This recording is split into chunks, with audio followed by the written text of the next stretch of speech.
Assalamualaikum warahmatullahi wabarakatuh. Perkenalkan, saya Lulu Nur Paujiah, perwakilan dari kelompok 9 yang akan menjelaskan mengenai praktikum pembuatan tempe. Nah, tujuan dari praktikum pembuatan tempe yang pertama yaitu untuk mengetahui proses pembuatan tempe dengan proses fermentasi. Kemudian yang kedua yaitu untuk mengetahui cara pembuatan tempe dengan baik dan benar. Yang ketiga yaitu untuk mengetahui peranan bakteri Rhizopus sp dalam pembuatan tempe. Selamat menyaksikan. Alat yang digunakan yang pertama ada baskom, fungsinya sebagai tempat untuk menyimpan kacang kedelai yang akan direndam dengan air. Yang kedua ada ayakan, sebagai tempat untuk membersihkan kacang kedelai. Yang ketiga ada dangdang atau langseng atau panci untuk mengukus dan merebus kacang kedelai. Yang keempat ada kipas untuk membuat kacang kedelai menjadi dingin setelah direbus atau dikukus. Yang kelima ada cukil kayu atau plastik untuk mengaduk kacang kedelai. Yang keenam ada tampah sebagai tempat menyimpan kacang kedelai. Dan yang terakhir yaitu ada kompor untuk memanaskan kacang kedelai yang akan dikukus.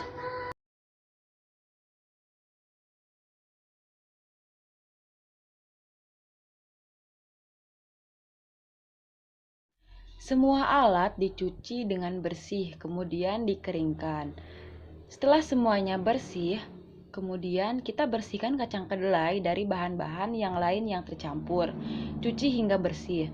Setelah itu, rendam kacang kedelai yang telah dicuci bersih selama 12-18 jam dengan suhu air sekitar 70 derajat Celcius.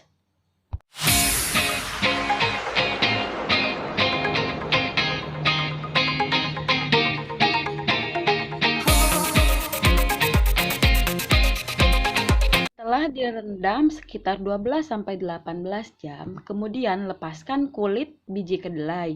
Kemudian cuci atau bilas dengan menggunakan air bersih.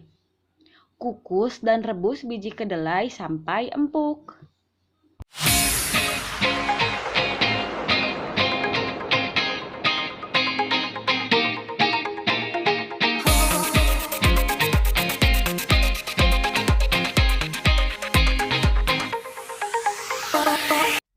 Letakkan biji kacang kedelai pada nampah yang telah dibersihkan.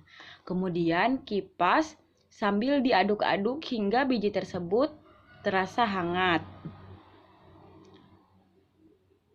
Setelah diaduk, kemudian taburkan ragi tempe yang telah disiapkan sedikit demi sedikit sambil diaduk hingga merata. Kemudian, siapkan daun atau kantong plastik untuk membungkus. Bila kantong plastik yang digunakan sebagai pembungkus, berilah lubang-lubang kecil pada kantong tersebut dengan menggunakan jarum.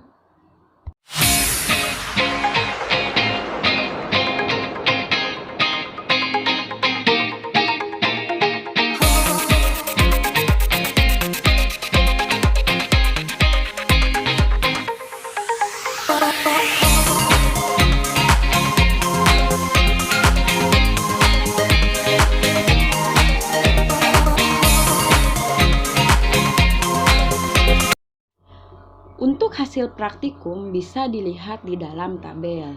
Nah, kemudian apa sih fungsi perendaman kacang kedelai? Nah, perendaman kacang kedelai sebelum dikukus bertujuan agar terjadinya fermentasi asam laktat dan terjadinya kondisi asam hingga mendorong pertumbuhan mold tempe yang akan tercapai jika pH sekitar 3,5 sampai 5,2. Nah, kemudian tujuan dari perebusan supaya kacang kedelai dapat menyerap air sebanyak mungkin sehingga akan membuat lunak dan memudahkan proses fermentasi di tahap awal. Kemudian selanjutnya pengupasan kulit kacang kedelai bertujuan agar asam laktat bisa masuk lebih mudah ke dalam biji kacang kedelai. Nah, biasanya kalau pengupasan kulit kacang kedelai dalam skala kecil dapat menggunakan kaki atau misalkan menggunakan tangan. Tapi jika kacang kedelai yang digunakan dalam skala besar bisa menggunakan mesin pengupas.